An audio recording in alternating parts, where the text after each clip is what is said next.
Good evening. It's just about, after 10:15 here in the UK. And of course, I mean, the seriousness of the coronavirus here is becoming apparent.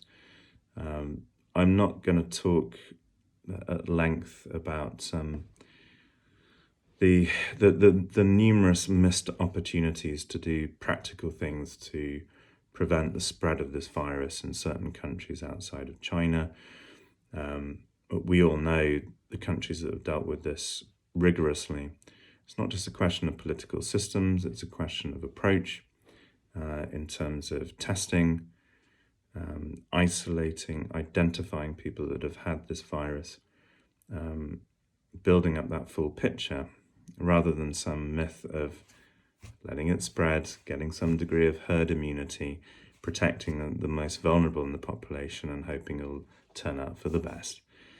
That doesn't work very well with a virus that for at least 20% of people affects them very acutely and then completely destroys almost your health service system. So I'm not going to talk about that.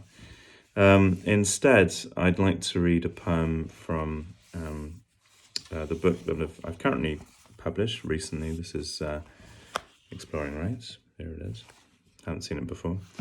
And I thought, because I'm in a slightly playful and maybe slightly indignant spirit, that this is actually one of the tones of this book, really, is that it,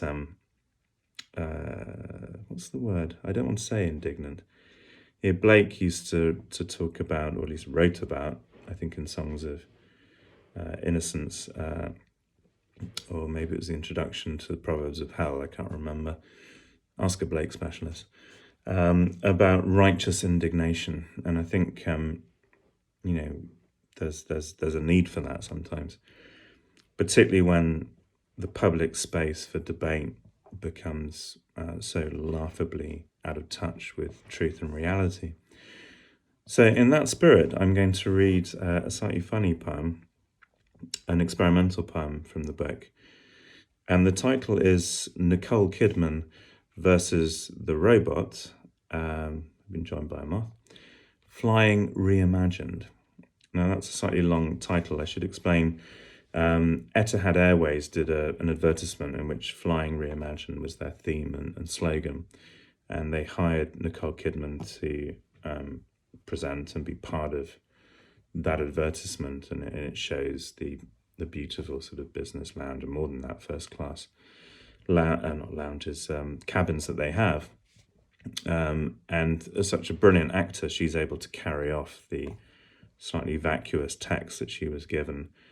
And I find that interesting that, you could have Ian McKellen, read a Hallmark greeting card, or Kate Blanchett read the dictionary, and there would be a lot of gravitas, or at least the sound of meaning, even if there wasn't much meaning being conveyed.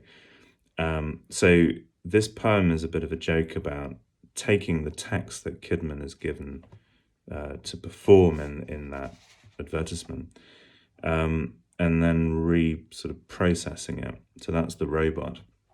I should say that this is not a poem that it's not a computer generated poem. It's not a poem where you ascribe values to certain parts of a text or paragraph and then you just jumble it up and see what happens.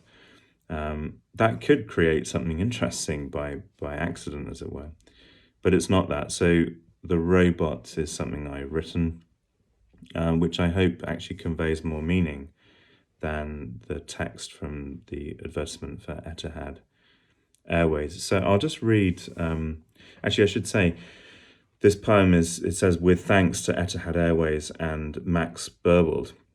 And Max Burwald is a poet who I met in Beijing, a poet and fiction writer, who I first heard read in Beijing, and he did a number of these poems that were effectively sampled, or he had a base text from which he then created another text in a sort of randomized way, and some of them were very, very funny. And so I've sort of poached that idea a little bit, whilst giving a nod to Max and to thank him for that.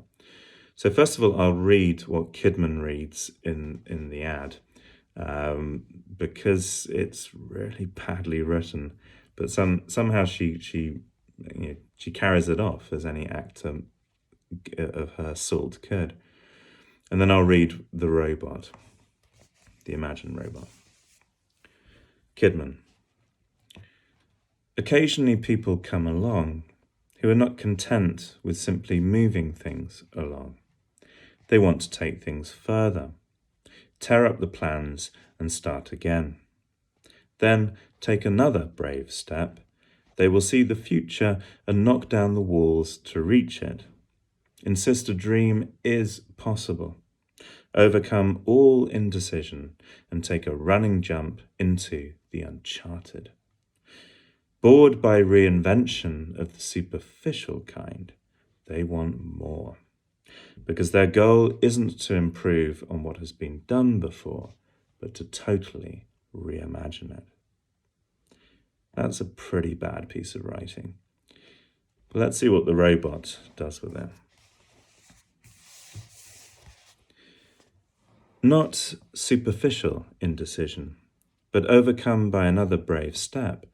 Occasionally people knock down, content to take further things, take a running reinvention. Bored of their kind, because they want more indecision. Their goal isn't to improve. They will see the future, totally knock what has been done before, and tear simply moving things up. Insist, not dream superficial content, but reimagine walls, running kind people down. Improve totally on what bored people before, who are occasionally content before another further brave start, overcome by all superficial reinvention to jump, step, reach, want, tear. See, they insist the future isn't done on walls, not uncharted indecision, but simply people, occasionally bored, who reimagine, totally running it.